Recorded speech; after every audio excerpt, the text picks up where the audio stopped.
একবার একজন বৃদ্ধ ব্যক্তি মরুভূমির মাঝখানে একটি খেজুর গাছ লাগাচ্ছিলেন। একজন তরুণ এসে বলল, চাচা, আপনি তো বৃদ্ধ, এই গাছ ফল দিতে দিতে তো অনেক বছর লেগে যাবে, আপনি তো সে দিনটা দেখবেন না।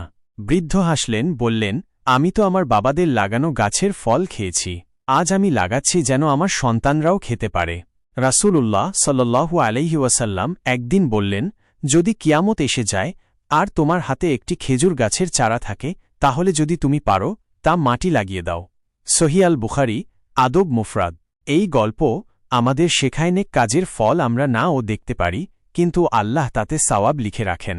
হিকমত হল ভবিষ্যতের জন্য ভালো কিছু রেখে যাওয়া। আল্লাহ রাসূল সাল্লাল্লাহু আলাইহি ওয়াসাল্লাম আমাদের শিক্ষা দিয়েছেন, কিয়ামত আসলেও নেক কাজ থামানো যাবে না।